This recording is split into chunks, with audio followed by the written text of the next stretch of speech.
Antes de que el hierro hablara, antes de que Troya ardiera, hubo un hombre que nació del agua y del fuego. Los dioses lo amaron y lo temieron, porque sabían que cuando su nombre resonara en la tierra, los héroes dejarían de ser mitos y los hombres empezarían a soñar con la inmortalidad. Su destino fue escrito no en piedra, sino en el talón de un niño. Este no es solo el relato de un guerrero, es la historia del invencible y de la maldición que lo hizo eterno. Aquiles, la maldición del invencible. La profecía en la orilla. Dicen que antes de nacer, Aquiles ya estaba condenado a ser recordado. Su madre, Tetis, ninfa del mar, oyó una sentencia antigua. Su hijo viviría una vida larga y gris, o una breve, pero inmortal. Tetis miró el horizonte y eligió el dolor que entiende la gloria. Tomó al niño y lo sumergió en las aguas del Estigia, buscando robarle la muerte. El río lo volvió invulnerable, menos en un pequeño punto donde sus dedos lo sostenían, el talón. Desde entonces, el destino de Aquiles dejó de ser una pregunta. Se volvió un camino. Su padre, Peleo, lo entrenó con paciencia, pero fue el centauro Quirón quien le enseñó el arte verdadero: curar heridas y provocarlas, tensar un arco y tensar el alma, ser hombre entre hombres y bestia entre dioses. Aquiles crecía como una llama sin viento, listo para arrasar o para consumirse a sí mismo. El muchacho que quiso esconder un trueno. La guerra llamaba. Troya y Grecia al borde del acero por una mujer y por 1000 orgullos. Para evitar que el destino lo devore, Tetis lo escondió en Esciros, entre sedas y risas, vestido como doncella. Pero los dioses no pierden el rastro de un trueno. Odiseo llegó a la isla con regalos para damas y armas para hombres. Sonó una trompeta. Las niñas se asustaron. Solo una figura avanzó, tomó la lanza y sonrió con los ojos de quien por fin se reconoce. Era Aquiles. Había dejado de huir. Cuando Agamenón le ofreció gloria y botines, él no pidió oro ni tierras. Solo pidió que el mundo admitiera lo que el mundo ya sabía. Nadie peleaba como él. El honor herido. Aquiles llegó a Troya como llega un incendio, rápido, inevitable, hermoso. Ganó batallas sin contarlas, hasta que Agamenón, rey de reyes, le arrebató su botín como si el león fuese un perro. El campamento contuvo el aliento. Aquiles guardó la espada y por primera vez eligió otra arma, el silencio. Se retiró a su tienda. El mar golpeaba, los griegos morían y él no volvía. No era cobardía, era orgullo herido. Algunos dirán que el destino de Troya cambió esa noche. Yo digo que cambió Aquiles, porque cuando un héroe aprende a no pelear, la guerra se vuelve espejo y lo obliga a mirarse. La mitad del alma. Patroclo era más que amigo, era la mitad que le faltaba al fuego para ser humano. Cuando vio al ejército romperse, pidió la armadura de su hermano de sangre. Quiso prestarle a Grecia el valor de Aquiles. Entró en batalla bajo aquel brillo inconfundible. Troya retrocedió creyendo verlo a él, pero en el fragor, Héctor lo alcanzó con su lanza. El yelmo cayó y la verdad con él. No había muerto un enemigo, había muerto el corazón que sostenía al héroe. Aquiles escuchó la noticia y quedó pasmado con el corazón roto de dolor y odio. El campamento se abrió como si pasara una tormenta. No lloró en público, no insultó al rey, solo pidió armas nuevas a su madre y que Hefesto forjara en bronce el peso del dolor. El regreso del trueno. Cuando Aquiles oyó el nombre de Patroclo entre los muertos, el mundo entero se detuvo a escuchar su respiración. Nadie se atrevió a acercarse. Su mirada era un abismo, y en sus manos temblaban los restos de una promesa rota. Golpeó la tierra con el puño. El suelo respondió con un trueno. Allí, entre el polvo, juró ante los dioses y ante su propia sombra que el sol no volvería a ponerse sin una respuesta. Rasgó su túnica, cubrió su rostro con ceniza y maldijo al destino, a los reyes, a los hombres y a sí mismo por haber dejado que otro llevara su armadura. Aquiles se levantó con el rostro del dolor convertido en arma. Fue hasta la orilla donde dormían sus caballos divinos. Jantipo y Balio, los hijos del viento, gimieron al verlo. Sabían que su jinete ya no era un hombre, sino una tormenta con nombre. Se colocó la nueva armadura, forjada por Hefesto en las entrañas del fuego. Cada pieza brillaba como si un dios la respirara desde dentro. El escudo reflejaba ciudades, mares, constelaciones, un universo entero destinado a arder. Atravesó el campamento sin mirar a nadie. Los soldados se apartaban. Algunos lloraban, otros lo seguían con la mirada, sabiendo que ese día la guerra cambiaría de rostro. Cruzó el campo que separaba las tiendas griegas del horizonte de Troya. No hubo descanso, ni comida, ni palabra.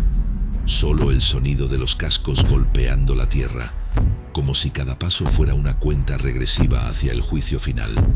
Los dioses lo observaron desde lo alto, en silencio. Zeus murmuró: «Ya no es mi hijo quien camina, es la sombra de la gloria». Cuando el sol empezó a caer, la silueta del héroe apareció entre el humo y el resplandor de las lanzas. El mar quedaba atrás, y frente a él se alzaban las murallas que pronto conocerían su nombre. Aquiles no habló, solo respiró hondo, porque sabía que cada aliento que diera a partir de ese instante sería parte de una historia escrita con fuego. Y así, bajo el último resplandor del día, el trueno regresó a Troya. El duelo bajo los muros. El sol caía sobre Troya como una moneda de fuego. Las murallas temblaban entre el humo y el grito de los hombres, y allí, en medio del polvo, dos nombres se preparaban para sellar el destino de un mundo. De un lado, Aquiles, el invencible, el que volvió a la guerra con el corazón hecho furia. Del otro, Héctor, príncipe de Troya, padre, esposo, hombre que luchaba no por gloria, sino por amor. Aquiles avanzó, el polvo se apartó de su paso. Su armadura ardía como si el fuego de un dios la habitara. Héctor lo esperó frente a las puertas de Escaeas. Sabía que no podría vencerlo, pero algunos hombres no pelean para ganar, sino para ser dignos del recuerdo. «Te esperé, hijo de Peleo», dijo Héctor. «Que la victoria sea del más justo, no del más fuerte». Aquiles no respondió, solo apuntó con su lanza, como quien dicta sentencia antes del juicio. El primer choque fue un trueno. 3 veces giraron alrededor de la muralla, como si el tiempo se negara a presenciar lo inevitable. La lanza de Héctor se quebró en el escudo del griego. El metal sonó como campana de funeral.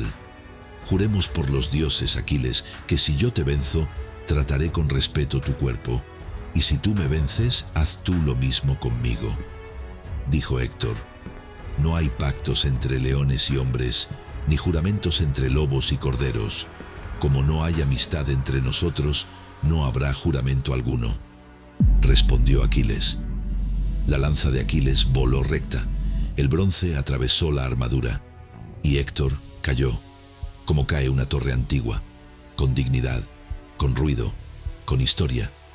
Aquiles se acercó, miró el rostro del hombre que tanto había odiado, y por un instante vio en él una sombra de sí mismo. Pero la furia, aún viva, le dictó el pulso, ató el cuerpo del príncipe a su carro y lo arrastró frente a los muros de Troya, mientras los gritos de Andrómaca se mezclaban con el viento. Los dioses miraron en silencio. El héroe había vencido, pero el hombre se había perdido. porque al final la historia no recuerda quién gana, solo quién fue digno de caer. La noche en que el héroe escuchó. 3 días después, un anciano entró clandestino al campamento. Era Príamo, rey de Troya, padre del muerto. Besó las manos que habían matado a su hijo y dijo: «Te ruego por tu padre, Peleo, devuélveme a mi muchacho para que lo llore como se llora a un hombre». Aquiles tembló. Por primera vez desde niño, tembló. Vio a su propio padre con la espalda encorvada. Oyó su nombre pronunciado desde una boca quebrada y la rabia se quedó sin aire. Lavó el cuerpo de Héctor con sus propias manos. Lo entregó con honores. Y esa noche, mientras el campamento dormía, comprendió una verdad que no cabe en los cantos. La grandeza no es vencer, es saber detenerse. El talón del mundo. Los dioses, celosos de la luz que solo un hombre encendía, se cansaron de ver a Aquiles torcer la balanza. Un arco se tensó en la distancia. París apuntó, pero no fue él quien dirigió la flecha. Fue el destino. El hierro buscó el único lugar donde el Estigia no había tocado. Entró limpio, casi discreto. El talón. Aquiles cayó de rodillas sin gritos ni discurso. Miró el cielo como quien entiende un chiste cruel demasiado tarde y sonrió, dicen algunos, porque finalmente había elegido bien la vida breve y la gloria eterna. Los helenos lo rodearon. Odiseo apretó los dientes. Áyax juró venganza. El mar, por una vez, guardó silencio. La maldición de lo invencible. A Aquiles lo llaman invencible, pero su maldición nunca fue el talón. Su maldición fue creer que la fuerza basta, que el honor se defiende con ruido, que el amor no pesa en la balanza de la guerra. Y sin embargo, cuando escuchó a un padre llorar, cuando miró su propia furia en el espejo de la pérdida, el invencible cedió. Y al ceder, se hizo más grande que la leyenda que lo hizo famoso. Por eso su nombre no quedó solo en bronce, sino en la carne de quienes aprendieron algo de su fuego. Troya ardería, los griegos volverían a sus islas, los dioses cambiarían de templo como quien cambia de estación, pero Aquiles permanecería donde permanecen las cosas que enseñan, entre el rumor del mar y la memoria de los hombres, porque hay vidas que no se miden por años, sino por la intensidad con que nos obligan a mirarnos.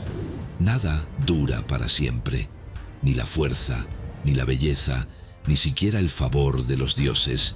Todo trueno se apaga y toda gloria se convierte en polvo.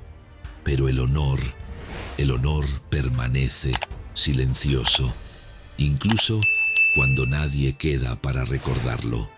Aquiles, la maldición del invencible, la advertencia del tiempo.